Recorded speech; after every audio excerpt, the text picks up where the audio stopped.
It's the digital age with digital technology changing our lives in milliseconds. Hello, thank you so much for joining me. My name is Aronu Okafor.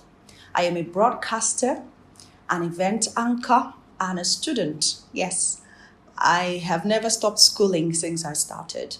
And I am delighted to be part of the World Communication Day 2024 celebration. In fact, Communication Week, by the Catholic Diocese of Oka. And I am delighted to be invited by Fides Media precisely to talk about an interesting topic that affects our lives in this age. When I started, I mentioned that digital technology is taking over things, but I will narrow it down to a certain aspect that we all should be marveled and as well worried about. I'll tell you a story. Over the week, I had an interesting encounter with somebody who I'd done business with. So I'd communicated with him for a while on WhatsApp. And he sent me a message asking if I'm in Anambra. And I said yes. He sent me my own pictures. For those who follow me on social media, pictures from the Southeast Governors Summit on Economy and Security in Ori. You will remember. And of course, pictures that I took at the Anambra Investment Summit, those very interesting pictures of mine. And he was asking, "You are the one, right?" And I said, "Yes, of course." Guess what? He said, "Oh, so you're the one chatting me on Facebook, asking me questions about joining an investment scheme, Apex, so." I said, wait, hold on, slow down. I never chatted you on Facebook. I don't even know your Facebook ID, your username. And he said, "Wait, so you didn't also chat me with another WhatsApp number?" I said, "No." So he had to get a screenshot from the Facebook account that had messaged him. He also got a screenshot from the WhatsApp account. And then the conversation between him and the person who he assumed was Aronu Okafor.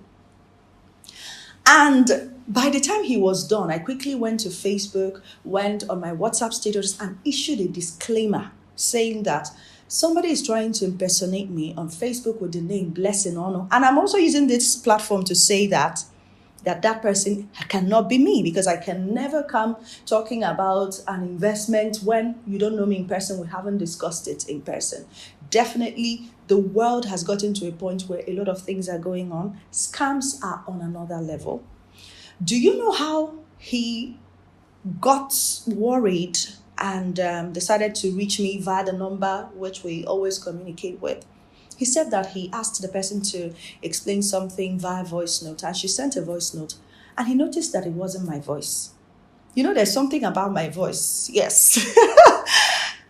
So he noticed that it's not the usual Ife's voice. So that's why he reached out to me. But then I said, "Oh, I'm grateful that you noticed that it wasn't my voice." But then I told him something. What if it was my voice still on that voice note? Would he have believed? And he said yes. And that brings me to the topic of this presentation: artificial intelligence and the risk of deepfakes in our present world. You're welcome to this presentation. Now, there's something we need to know before we go into the main meat of this presentation. Artificial intelligence, deepfakes, what are these? First, artificial intelligence. When you hear that, don't be in a state of mystery, right? "Oh, this thing is so high. It's something I can't understand." Calm down. Let us demystify artificial intelligence. It is just a simulation of human reasoning, the human brain, by computer systems, trying to bring algorithms together, high-level language, to get certain systems via the computer system that are able to do things as though it's a human being that is doing it. Maybe process information, learning, reasoning to an extent.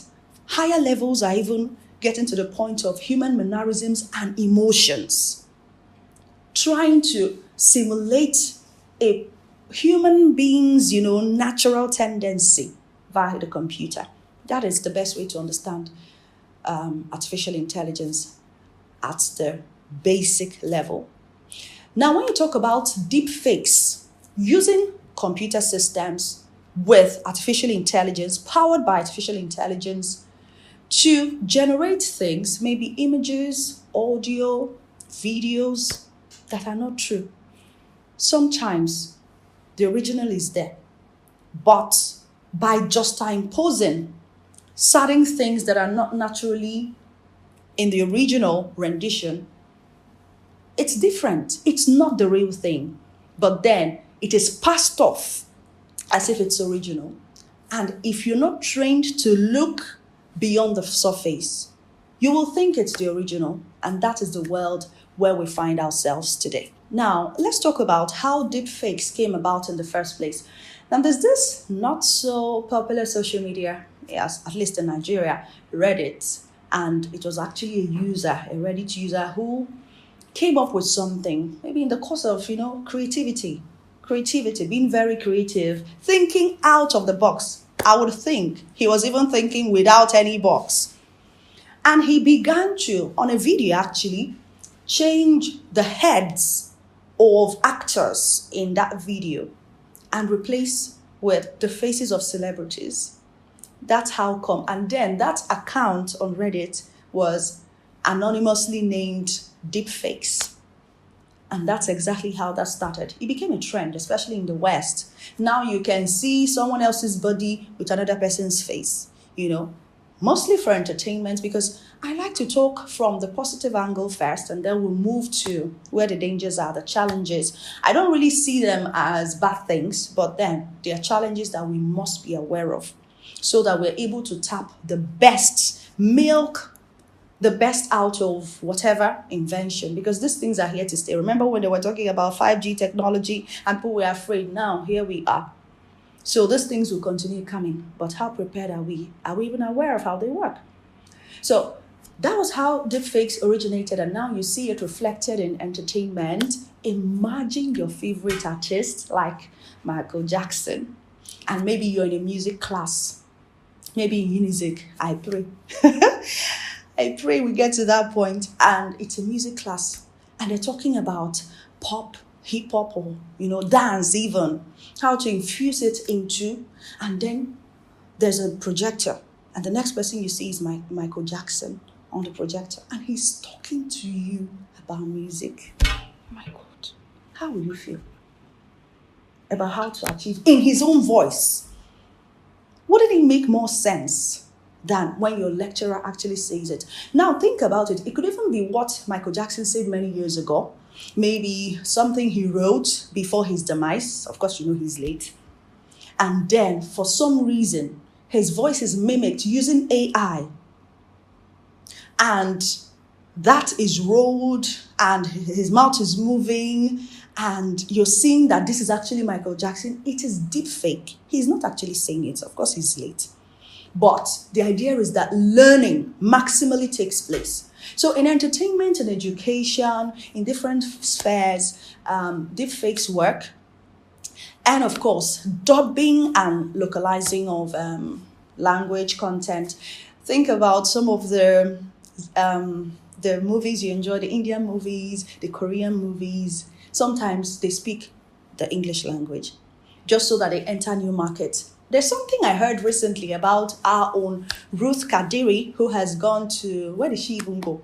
Oh, she went to French Africa, and she was marketing her movies. So she's created a French channel for her movies, such that the movies she already has in English, she has milked them. She's made a lot of money, but she also wants to cash into the French market. She won't have to react to those movies. All she needs to do is to use AI, generate mimic voices, and when the lips of those are actors, the same movies are moving, they'll now place those voices, the audio, in French. And then new people, that's a new market. I mean, how else can you describe this? It's fantastic because now the commercial gains are endless. So those are some of the very interesting gains of deepfakes. Now, can we talk about the disadvantages quickly? Starting from my experience, what if that scammer had gone ahead to simulate or to mimic my voice? Somebody would have been defrauded, and who knows how many others will be gullible, if you like, to believe that without even calling me or reaching me via the number that they know me by. So think about it. That's fraud, scam, and all.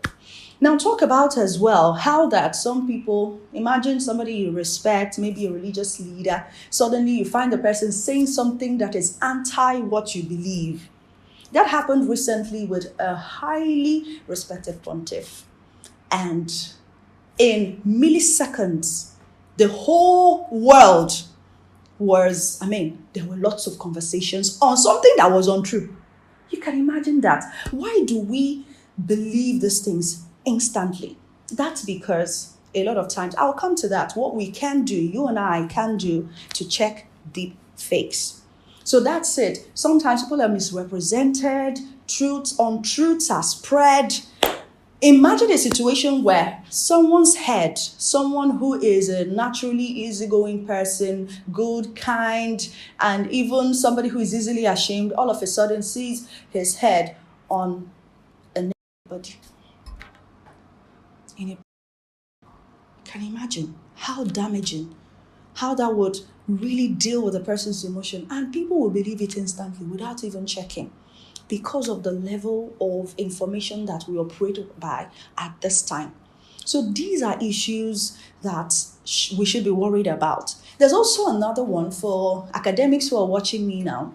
Maybe you will conduct interviews, maybe Viva over the internet. I know that happens a lot around the country, especially now that we're trying to step up our game and be more digitally inclined. Sometimes the interviewee, that student on the other end, is not the real person, because another face, his face has been just imposed upon the face of someone who is impersonating.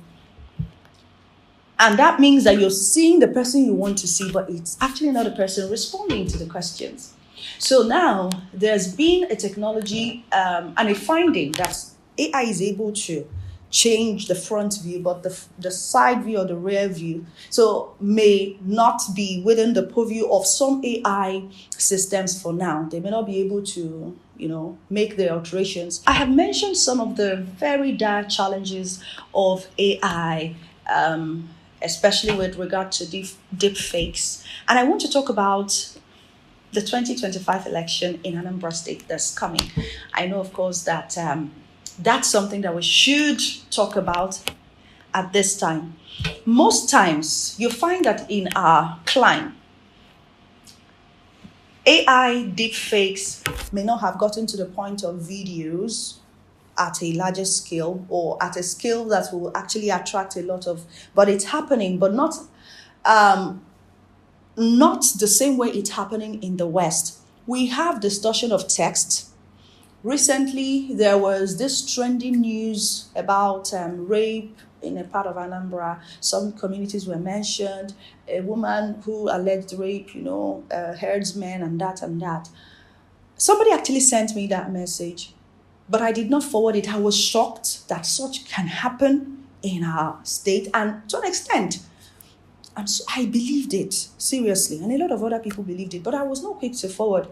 Usually when I forward such, I forward it to somebody in authority, maybe 2 or 3 people who I believe can take action. Because if I forward to normal people, I'm only spreading fear. But if I forward to people who can take action, then I am being part of the solution. A few days after, information came from the government and it made findings, and the Igwes from those communities said that nothing like that happened within the presence of their communities. What does that tell you? Raising a ruse over nothing. And that was deep fake in text. Now we have deep fakes in images. A lot of times you see caricature of maybe the president's face on, imagine if it was the president's face on another body, depicting something else in a way that you're sure it's not caricature. It is actually somebody trying to pass a strong message about the character of the man in a demeaning light. Imagine, a lot of people will believe it and even propagate it. Also, talking about mimicking voices, that's also happening because sometimes people are having to be questioned for what they know nothing about because of certain things that were said in their own voices that they never said. Now think about it, the 2025 election, who knows what's coming? Who knows if video AI, deepfakes will be all over the place? Who knows? And that is why this sensitization is important, and this World Communication Week interaction becomes very, very necessary for us to begin to take a look at this, to calm down. So now we're going to talk about what we can do to begin to tame the tide, the ravaging tide of deepfakes. So the question is, what can be done? But I'd rather say, what can you do? What can I do? So it comes with being calm first. So relax. It's something we can deal with if we decide to. Because a lot of times, it's actually the initial panic in those few minutes when you get that information, when that deepfake drops in your social media, when you're thinking, let me save my people from going through that route so that they don't go through, so that doesn't happen to them. And then you actually spread fear in the process unnecessarily. And such deepfakes work, people share them because these are very uncertain times around us, especially in Anambra State when there's insecurity to an extent. But when you hype such situations and you downplay what is being done to solve the problem, then there is an issue because it will only exacerbate. You're actually empowering those who are crippling the security architecture by spreading fear. Imagine propagating information that is not true. The next time, will the people believe you? No. So be that gatekeeper who does extra. Because you're part of this sensitization, and I believe that you're able to also share this. So at this point, can you share this presentation? Can you share this post? Please click share. Share it. Don't just hear this for yourself. The next person needs to know that we need to exercise patience whenever we receive information, especially even sometimes things that you believe in. But once it is forwarded, once it is going viral, once it is, try to be sure that it's something that can be correlated. Ask questions. And if it's something that you actually need to forward to maybe your transition committee chairman or somebody who is an authority around you. You don't have to forward to the governor. It's too high. You can forward to the closest person to you. It can be somebody in authority, somebody who is an opinion leader. And that is how the step goes. The person will make the confirmation. Sometimes they reach back to you. So that is what we can do at the individual level. We can self-regulate deep fakes. Very important. And that is why I also advocate media literacy.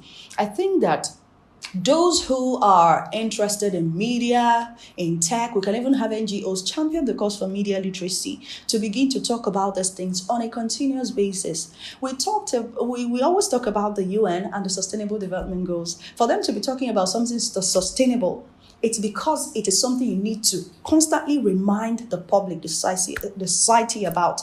It is something you constantly need to remind the society about. You want it to be consciously in the public awareness. So media literacy should consciously be in the public domain, constantly talked about. Media houses can even have jingles talking about, be aware of deepfakes. Don't believe instantly. It can just be a stinger of 10 seconds to constantly say this so that once people hear it, they are reminded to check and double check. I'll also talk about education, maybe those in tech fields, they can also be part of this. We can also have help desks where people, maybe as a state, maybe as a local government, where people can share things and then those who know better can actually run checks on them. That can also be done. There's also a fact check group that I'm part of, so even journalists, because people like us, imagine us spreading deepfakes. Whenever I share anything and I find out that it's not true, I feel bad because I know I must have misled a lot of people to believe what is wrong. So we should not let that happen. Then policymakers, I believe that the National Communication Commission, media houses should sit down and talk about how they can drill this message and begin to nip deepfakes in the bud. I believe that you have questions, you have suggestions, you have contributions. You can drop them in the comments section and I'll be responding as much as I can. Thank you so much for being part of this and have a wonderful World Communication Week coming from all of us, from the Catholic Diocese of Oka and of course from Fides Media and from me to you.